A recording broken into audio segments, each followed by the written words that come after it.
Manuscrito encontrado na costa de Yucatán.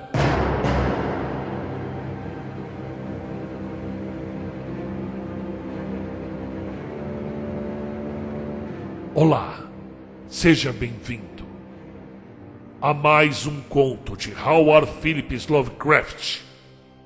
Sente-se, coloque os fones de ouvido, inscreva-se e faça parte dessa comunidade.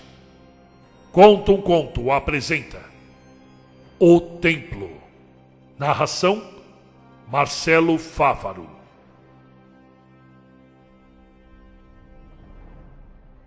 No dia 20 de agosto de 1917, eu, Karl Heinrich Graf von Altenbergensten, tenente-comandante da Marinha Imperial Alemã e no comando do submarino U-29, deposito esta garrafa e este registro no Oceano Atlântico, numa localização que me é desconhecida, mas provavelmente próxima de 20 graus de latitude norte e 35 graus de longitude oeste, onde minha embarcação repousa avariada no leito do oceano.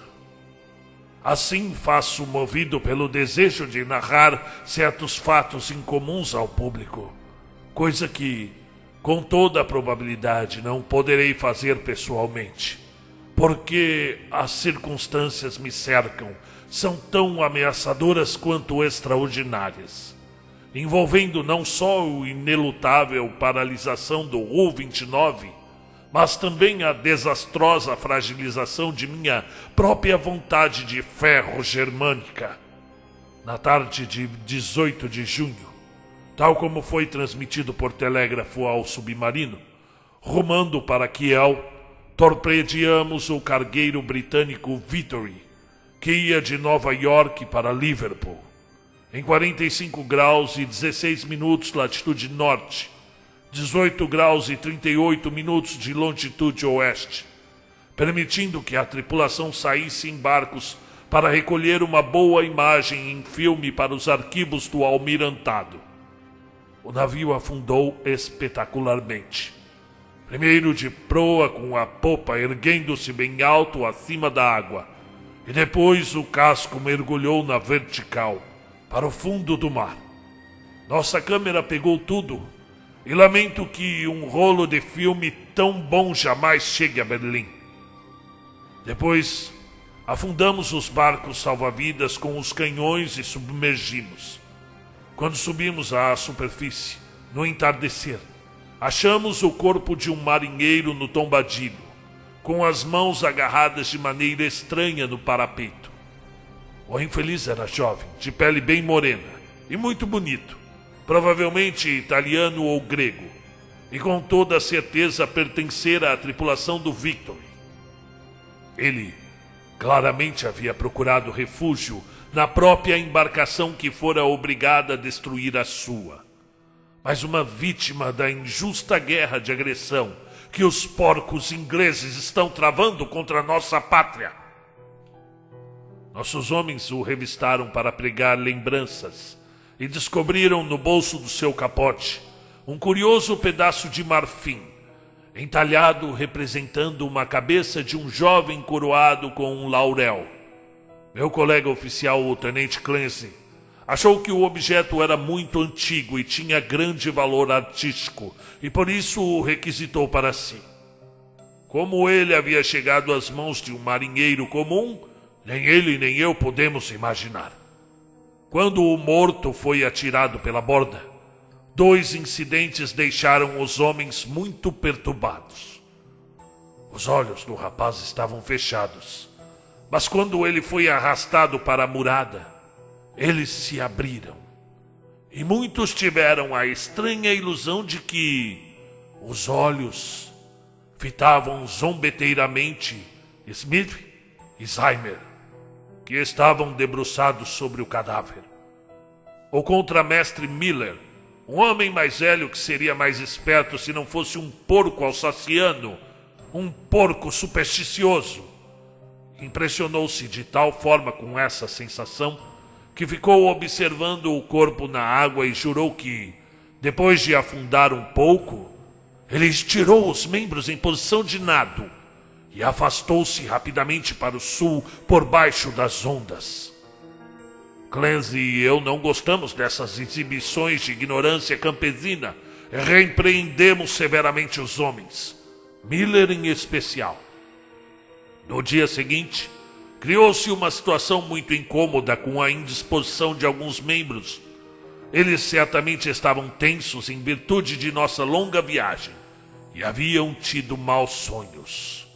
Muitos pareciam atônitos e apavorados e, depois de me certificar de que não estavam apenas disfarçando sua fraqueza, dispensei-os de suas obrigações. O mar estava muito bravo, obrigando-nos a descer para uma profundidade onde as ondas davam menos trabalho. Ali ficamos relativamente mais tranquilos, apesar de uma curiosa corrente para o sul que não conseguimos identificar nem nas cartas oceanográficas. Os gemidos dos doentes eram decididamente incômodos, mas como não pareciam desmoralizar o resto da tribulação, não foi preciso recorrer a medidas extremas.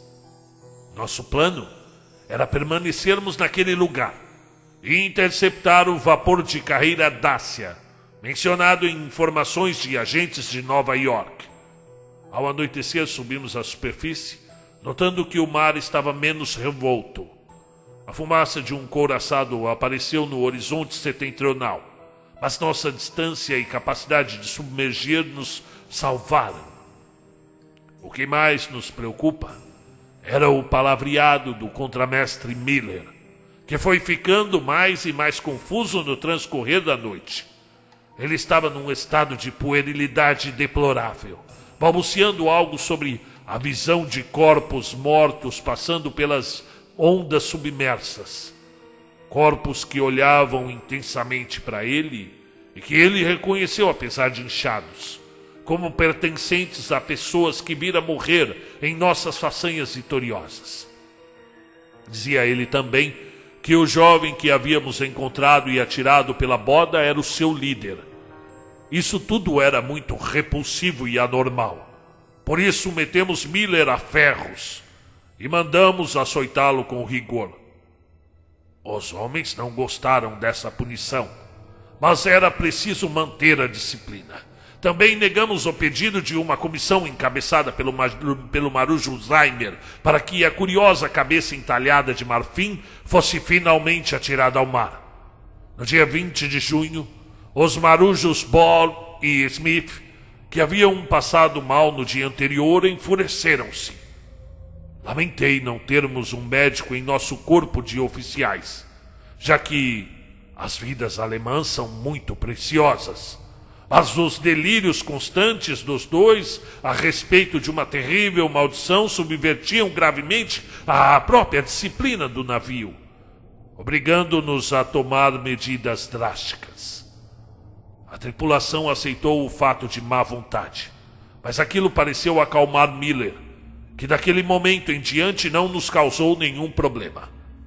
À noite nós o soltamos e ele retornou às obrigações em silêncio. E na semana seguinte, estávamos todos nervosos à espera do Dacia. A tensão foi agravada pelo desaparecimento de Miller e Zaimer, que seguramente se suicidaram em consequência dos pavores que pareciam assediá-los, embora ninguém os houvesse visto saltar pela borda. Fiquei muito satisfeito por me livrar de Miller, pois mesmo seu silêncio perturbava a tripulação. Todos pareciam inclinados ao silêncio, então, como que tomados por algum terror secreto. Muitos estavam até doentes, mas ninguém provocou distúrbios. O tenente Clancy, agastado pela tensão, irritava-se com bagatelas, como o grupo de golfinhos que se aglomerava em números crescentes em volta do submarino, e a intensidade crescente da corrente para o sul, que não constava de jeito nenhum no nosso mapa. Com o tempo, ficou evidente que perdêramos completamente o Dacia. Esses malogros não são incomuns, e ficamos mais satisfeitos que desapontados. já que a nossa ordem era voltarmos nessa circunstância para Wilhelmshaven. Ao meio-dia de 28 de junho, viramos para o nordeste e, apesar de alguns embaraços cômicos com a multidão incomum de golfinhos, logo estávamos a caminho. A explosão na sala das máquinas, às 2 da madrugada, nos pegou de surpresa. Não havia sido observado nenhum defeito nas máquinas ou descuido dos homens, mas ainda assim, sem nenhum aviso, a embarcação foi sacudida de ponta a ponta por um abalo colossal. O tenente Clancy correu para a sala das máquinas, descobrindo o tanque de combustível e a maior parte do mecanismo despedaçados e os engenheiros Raab e Schneider mortos. Nossa situação havia ficado realmente grave, pois ainda que os regeneradores químicos do ar estivessem intactos e pudéssemos usar os dispositivos para elevar e submergir o barco e abrir as escotilhas enquanto o ar comprido e a carga das baterias conservassem-se, não estávamos em condições de impelir ou guiar o submarino. Procurar salvação nos barcos salva-vidas nos poria nas mãos de inimigos irracionalmente enfurecidos com a grande nação alemã. E desde o incidente do Victory, não conseguiríamos entrar em contato com nenhum submarino amigo da Marinha Imperial pelo telégrafo. Do momento do acidente até 2 de julho, andamos continuamente à deriva para o sul, quase sem planos, e sem encontrar nenhum barco. Os golfinhos ainda rodeavam o submarino, circunstância notável considerando-se a distância que havíamos percorrido. E na manhã de 2 de julho, avistamos um couraçado, com as cores americanas, e os homens ficaram muito agitados, querendo render-se. O tenente Clancy acabou tendo de disparar no marinheiro de nome Traub, que exigia que esse ato anti-germânico com especial insistência. Isto acalmou a tripulação por algum tempo e submergimos para fora de vista. E na tarde seguinte, um bando compacto de aves marinhas surgiu vindo do sul, e o oceano começou a ficar ameaçador. Fechamos a escotilha, aguardamos os acontecimentos até perceber que, se não submergíssemos, seríamos inundados pelas ondas que se avolumavam. A pressão do ar e a eletricidade estavam diminuindo, e queríamos evitar a todo custo o uso desnecessário de nossos parcos recursos mecânicos. Mas nesse caso não havia escolha. Não descemos muito fundo, e até depois de algumas horas, quando o mar ficou mais calmo, decidimos retornar à superfície. E neste momento, porém, um novo problema se impôs. O barco não respondia aos nossos comandos, apesar de usarmos todos os recursos mecânicos. À medida que os homens iam ficando mais apavorados com aquela prisão submarina, alguns deles começaram a resmungar novamente contra a estatueta de marfim do tenente Clancy, mas a vista de uma pistola automática os acalmou. Mantivemos os pobres diabos ocupados ao máximo com as máquinas, mesmo sabendo da inutilidade daquilo. Clancy e eu geralmente dormíamos em horários diferentes, e foi durante o meu período de sono, em torno das 5 horas da madrugada do dia 4 de julho, que o motim alastrou-se. 6 malditos marinheiros restantes, suspeitando que estávamos perdidos e estando enfurecidos por não nos termos rendido ao couraçado Yankee 2 dias antes, num desvario de pragas e destruição, rugiam, como animais que eram, quebrando os instrumentos e móveis aleatoriamente e gritando alguma besteira sobre a maldição do ícone de marfim e o jovem morto que olhara para eles e saíra nadando. O tenente Clancy ficou paralisado e incapaz de agir, como era de se esperar de um renano frouxo e efeminado. Atirei nos 6, pois era preciso, e cuidei que nenhum ficasse vivo. Expelimos os corpos pelas comportas duplas e ficamos sozinhos no submarino, Clancy e eu. Clancy parecia muito nervoso e bebia pesadamente. Decidimos ficar vivos o máximo possível, usando o grande estoque de provisões e o suprimento de oxigênio que não haviam sofrido com as sandices daqueles malditos marinheiros. Bússolas, sondas e outros equipamentos delicados estavam todos arruinados. E nosso único recurso para o cálculo da posição do barco seriam as conjecturas com base em observações.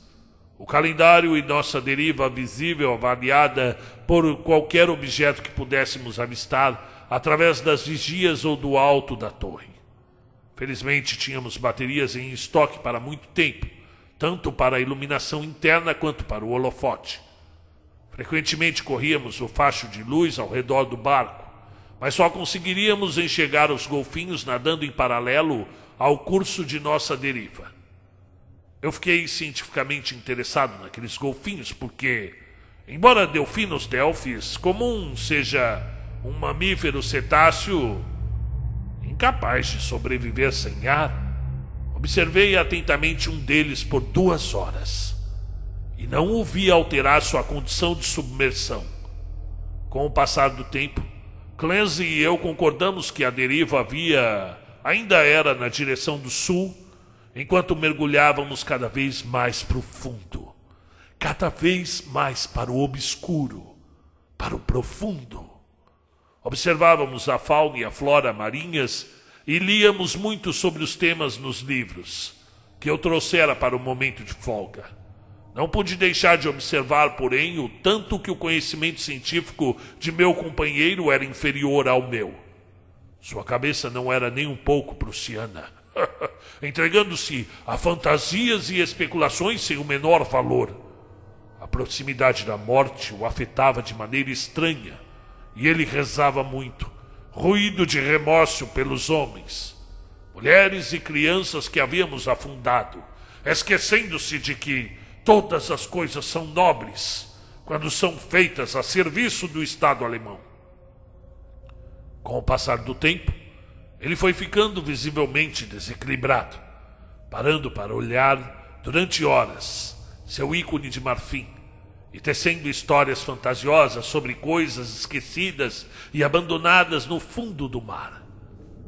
Às vezes, à guisa de experimento psicológico, eu provocava os seus devaneios e ficava ouvindo as intermináveis citações e histórias poéticas sobre navios afundados. Senti muito por ele, pois não me agrada ver um alemão sofrer, mas ele não era uma boa companhia para se morrer. E quanto a mim, eu me sentia orgulhoso, sabendo que a pátria reverenciaria minha memória e ensinaria meus filhos a serem homens como eu. No dia 9 de agosto, avistamos o leito do oceano e corremos sobre ele o facho potente do holofote. No fundo do oceano, era uma planície ondulada, quase toda coberta de algas, com as conchas de pequenos moluscos espalhadas por toda a parte. Viam-se aqui e ali objetos de formato estranho, cobertos de limo e de algas e incrustados de cracas, que na constatação de Clancy deviam ser antigos navios repousando em seus túmulos. Ele pareceu intrigado com uma coisa: um pico de matéria sólida, projetando-se do leito do oceano até quase 12 metros de altura, com uns 60 centímetros de espessura. Faces planas e as superfícies superiores lisas, encontrando-se num ângulo muito aberto. Imaginei que se tratava de um afloramento de rocha, mas Clancy pensava ter visto entalhes no objeto. Um momento depois, ele começou a tremer e desviou o olhar da cena com um ar apavorado, mas não conseguiu dar nenhuma explicação, exceto a de estar extasiado com a enormidade, a escuridão e a ancestralidade, o mistério dos abismos oceânicos. Ele estava mentalmente extenuado, mas eu, sempre um alemão, fui rápido em notar 2 coisas: que o submarino estava suportando perfeitamente a pressão da profundidade oceânica e que os estranhos golfinhos ainda nos acompanhavam, mesmo naquela profundidade, onde a existência de organismos altamente organizados é considerada impossível pela maioria dos naturalistas. Eu tinha certeza de que havia superestimado nossa profundidade antes, mas ainda assim devíamos estar numa profundidade suficiente para tornar esses fenômenos admiráveis, no mínimo, admiráveis. A velocidade para o sul, medida pelo leito do oceano, estava próxima da de que eu havia calculado pelos organismos observados nos níveis superiores. Foi às 3h15 da tarde de 12 de agosto que o pobre Clancy enlouqueceu de vez. Ele estava na torre de observação usando o holofote quando o vi rumar para o compartimento da biblioteca onde eu estava lendo, e o seu rosto imediatamente o traiu. Repetirei aqui o que ele disse, destacando as palavras que enfatizou. Ele está chamando! Ele está chamando! Eu posso ouvi-lo! Devemos ir! Enquanto falava, pegou o ícone de marfim da mesa e colocou-o no bolso. Segurou o meu braço, tentando arrastar-me pela escada para o tombadilho. E num instante percebi que ele pretendia abrir a escotilha e mergulhar comigo na água. Um delírio maníaco, suicida e homicida, para o qual eu não estava preparado. E quando me esquivei e tentei acalmá-lo, ele ficou ainda mais violento, dizendo: venha já, depois será tarde demais. É melhor se arrepender e ser perdoado do que desafiar e ser condenado. Bom, eu tentei então fazer o oposto da tentativa de acalmá-lo, dizendo que ele estava louco, lastimavelmente insano. Mas ele não se abalou, gritando: se eu estou louco, é uma misericórdia! É uma misericórdia! Possam os deuses apiedar-se do homem que, por sua indiferença, consiga ficar são ante o fim hediondo. Venha, e seja louco enquanto ele ainda chama com clemência. Essa explosão pareceu aliviar uma pressão em sua cabeça, pois quando terminou ele ficou mais calmo, pedindo-me para deixá-lo partir sozinho, já que eu não queria acompanhá-lo. Logo ficou clara a postura que eu deveria adotar. Ele era um alemão, com certeza, mas apenas um renano simplório. E agora se havia transformado num louco potencialmente perigoso. Concordando com seu pedido suicida, eu poderia livrar-me de alguém que não era mais um companheiro e sim uma ameaça. Pedi que me entregasse a imagem de marfim antes de partir, mas isto lhe provocou uma risada tão sinistra que eu não insisti. E depois perguntei se ele não queria deixar alguma lembrança ou alguma mecha de cabelo para sua família na Alemanha, para o caso de eu conseguir salvar-me. Mas ele tornou a soltar aquela risada misteriosa. E assim, enquanto ele subia a escada, eu fui para os comandos e, esperando os intervalos de tempo necessários, operei os mecanismos que o enviou para a morte. Quando percebi que ele já não estava mais no barco, corri o facho do holofote pela água tentando avistá-lo, querendo verificar se a pressão da água o teria esmagado como teoricamente deveria acontecer, ou se o cadáver não teria sido afetado como acontecia com os extraordinários golfinhos. Mas não consegui avistar o meu antigo companheiro, pois os golfinhos, formando um grupo compacto em volta da torre, obscureciam a visão. E naquela noite lamentei não ter tirado a imagem de marfim do bolso do pobre Clancy sem ele perceber quando partiu, pois a lembrança dela me fascinava. Não conseguia esquecer a cabeça jovem e bela com suas coroas de flores. Embora eu não seja por natureza um artista, lamentava também não ter ninguém com quem conversar. Clancy, mesmo espiritualmente inferior, era melhor do que ninguém. Minhas chances de salvação eram com certeza irrisórias. E no dia seguinte subi à torre e iniciei minhas costumeiras investigações com o holofote. Para o norte, a vista era exatamente igual à de 4 dias antes, quando avistáramos o fundo. Mas pude notar que a deriva do U-29 era menos veloz. E quando desviei o facho para o sul, observei que o leito do oceano à frente descia num declive acentuado, exibindo blocos de pedra curiosamente irregulares, organizados conforme padrões definidos em certos locais. O barco não desceu de imediato acompanhando a profundidade maior do oceano, obrigando-me a regular o holofote e apontar o faixo para baixo. Na virada brusca, um fio soltou-se, exigindo uma demora de muitos minutos para os reparos, mas a luz tornou a brilhar, inundando o vale marinho abaixo. Bem, eu não sou de extravasar emoções, mas tive um enorme espanto quando enxerguei o que a luz elétrica revelava.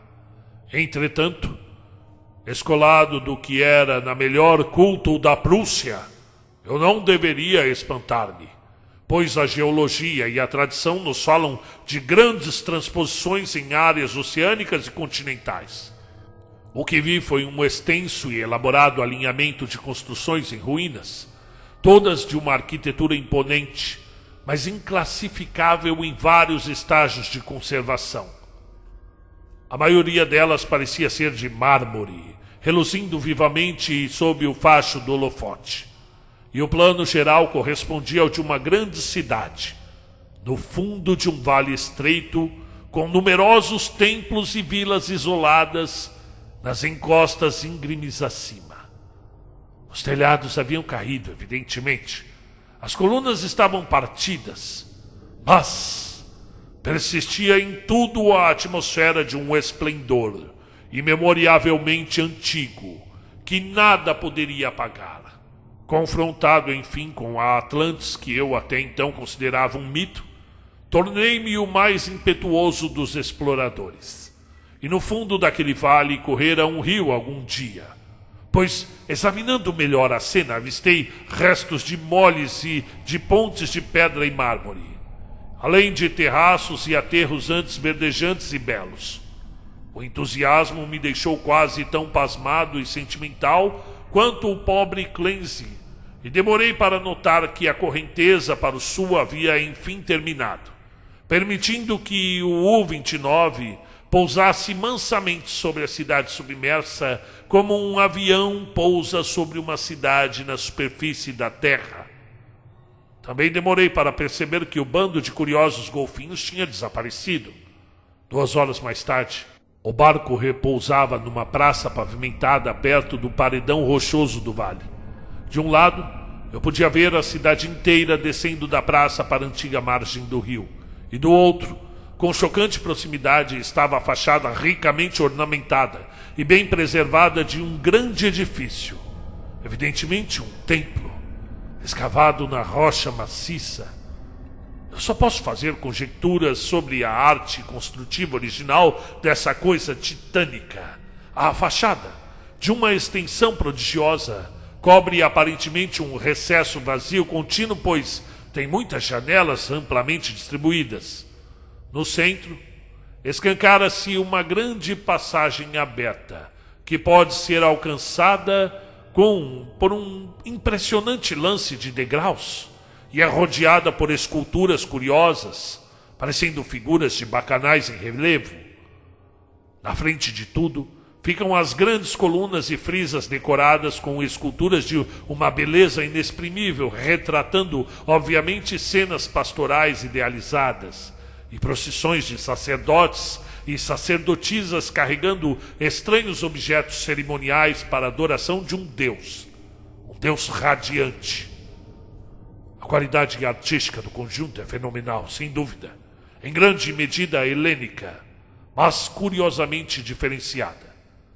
Dá uma impressão de uma espantosa antiguidade, como se fosse mais antiga que as ancestrais imediatas da arte grega. Eu não posso duvidar também de que cada detalhe dessa obra maciça foi talhada na pedra virgem de nosso planeta.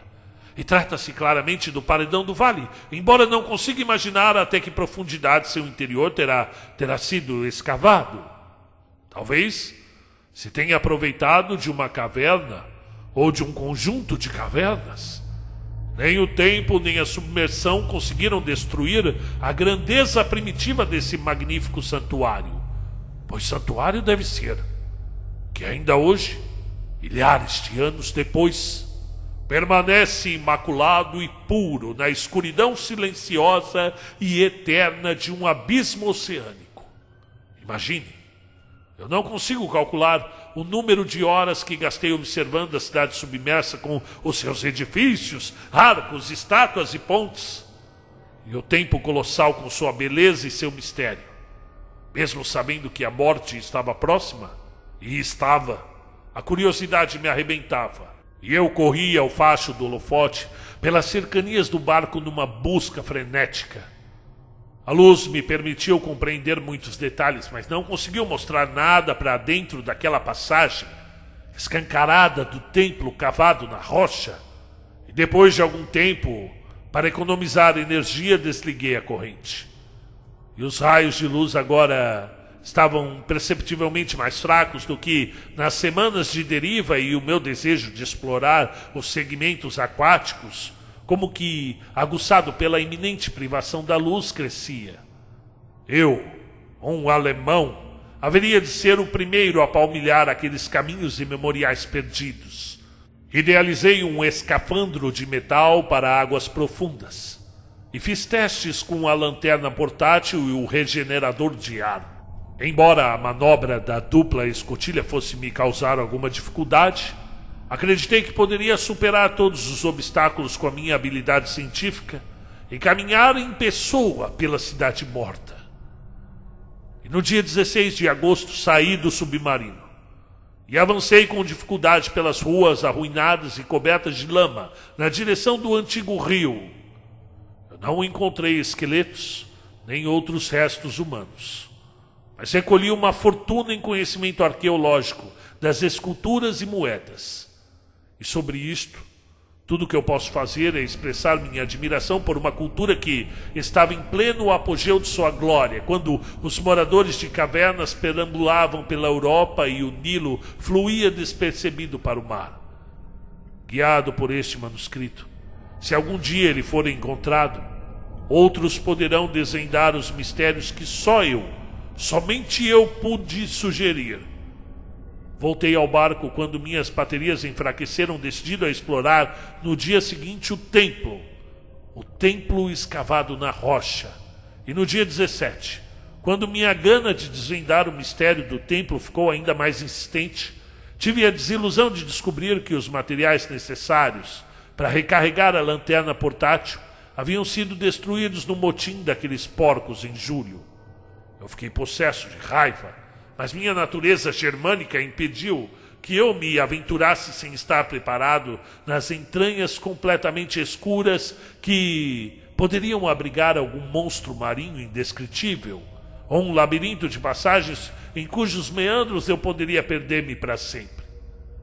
Tudo o que me resta fazer era acender o enfraquecido holofote do submarino e, com sua ajuda, subir os degraus do templo e analisar as esculturas externas.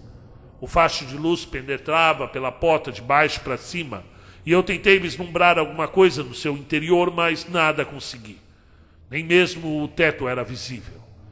E embora arriscasse um passo ou dois em seu interior, depois de testar a solidez do piso com um bastão, não ousei ir mais longe.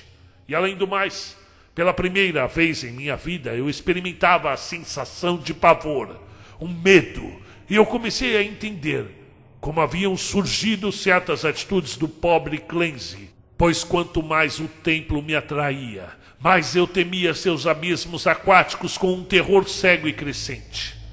Voltando ao submarino, apaguei as luzes e me sentei, pensativo no escuro.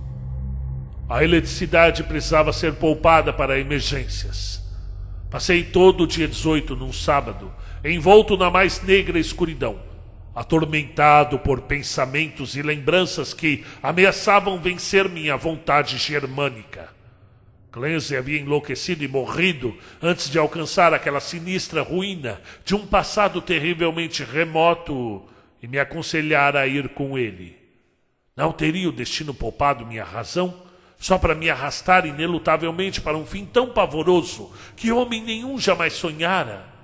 Meus nervos estavam dolorosamente tensos, e eu precisava livrar-me daquelas sensações de homens fracos. Eu não consegui dormir durante a noite de sábado, e acendi as luzes sem me importar com o futuro. Era irritante saber que a eletricidade não duraria tanto quanto o ar e as provisões. Retomei minha ideia de eutanásia e examinei a minha pistola automática.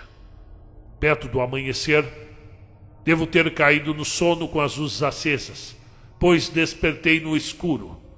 Já na tarde de ontem, descobri que as baterias estavam descarregadas. Acendi vários fósforos em seguida e lamentei profundamente a imprevidência com que havíamos gasto as poucas velas que possuíamos. Depois de extinguir o último fósforo que ousei gastar, fiquei sentado no fundo do oceano, sozinho, em silêncio, na mais absoluta escuridão.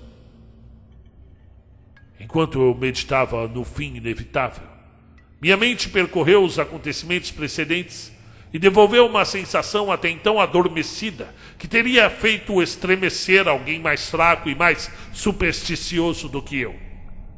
A cabeça do Deus radiante nas esculturas sobre o templo de pedra é a mesma daquele pedaço de marfim entalhado que o marinheiro morto trouxe do mar e que o pobre Clancy levara de volta às águas. Essa coincidência me deixou um pouco atônito, mas não aterrorizado. Só um pensador ordinário apressa-se em explicar o singular e o complexo pelo atalho primitivo do sobrenatural. A coincidência era curiosa, mas eu era um pensador sólido o bastante para não associar as circunstâncias que não admitem nenhuma conexão lógica ou associar por algum mecanismo extraordinário os acontecimentos desastrosos que se sucederam no caso do Victory às minhas aflições presentes. Sentindo que precisava descansar mais, tomei um sedativo. A situação dos meus nervos refletiu-se nos meus sonhos, pois tive a sensação de ouvir gritos de pessoas se afogando e ver rostos mortos espremendo-se contra as vigias do barco. E entre as faces mortas estava o rosto lívido e zombeteiro do jovem com a imagem de marfim. Preciso ser cuidadoso na maneira como vou descrever meu despertar hoje, pois estou exausto e necessariamente haverá muitas alucinações misturadas com os fatos.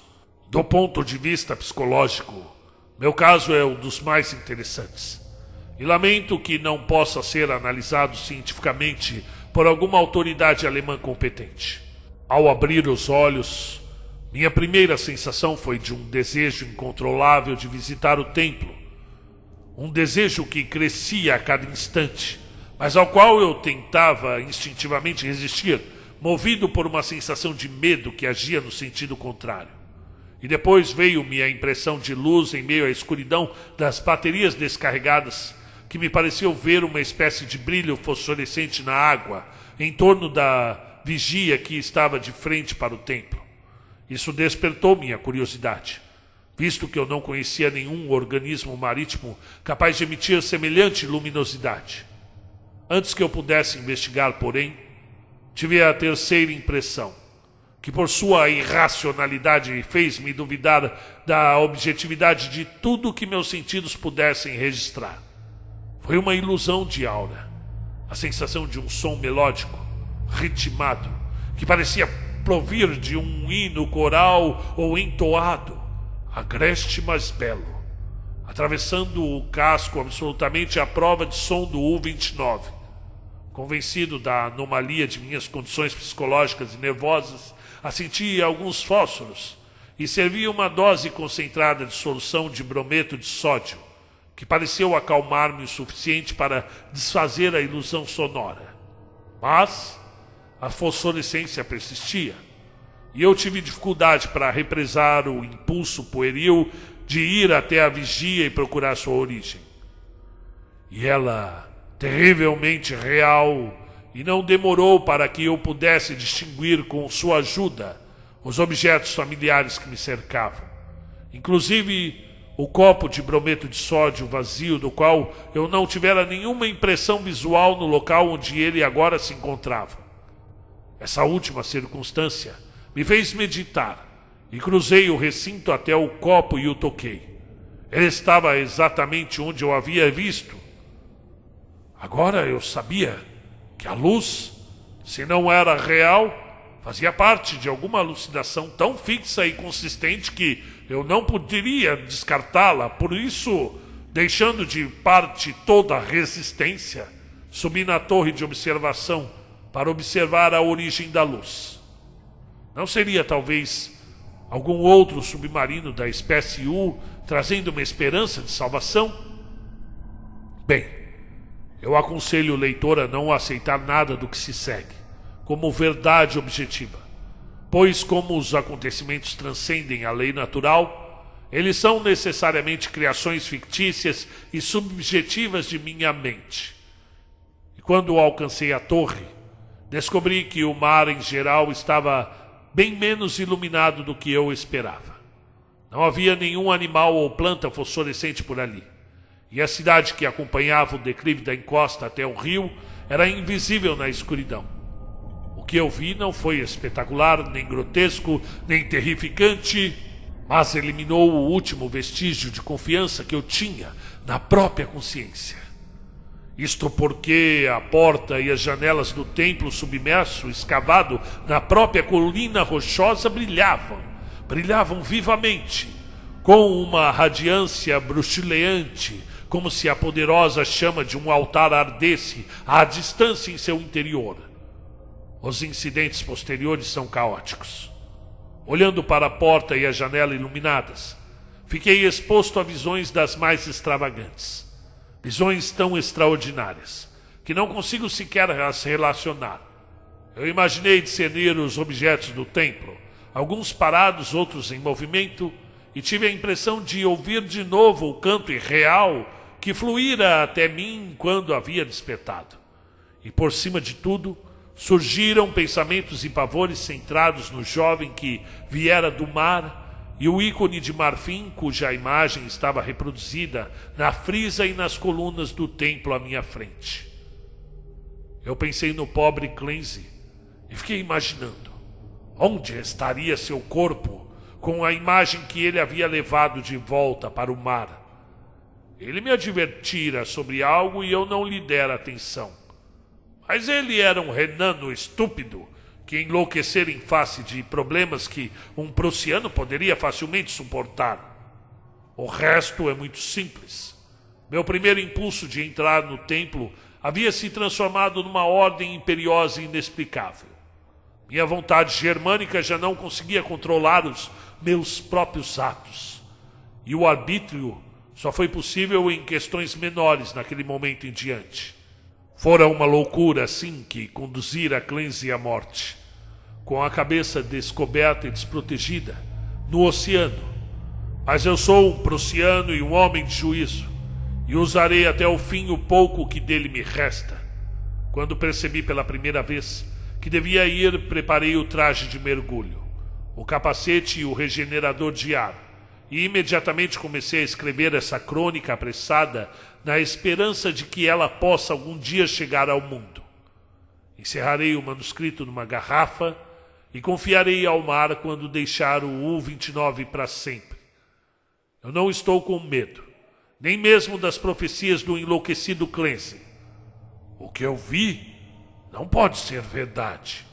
E sei que esse transtorno de minha vontade irá, quando muito, levar-me à sufocação quando o ar se acabar.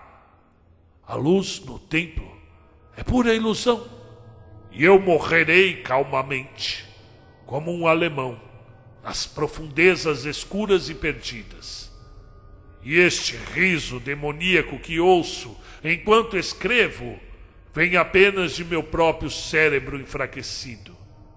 E agora eu vestirei com cuidado o traje de mergulho e subirei corajosamente os degraus para entrar naquele templo primitivo, naquele segredo silente de insondáveis águas e incontáveis anos.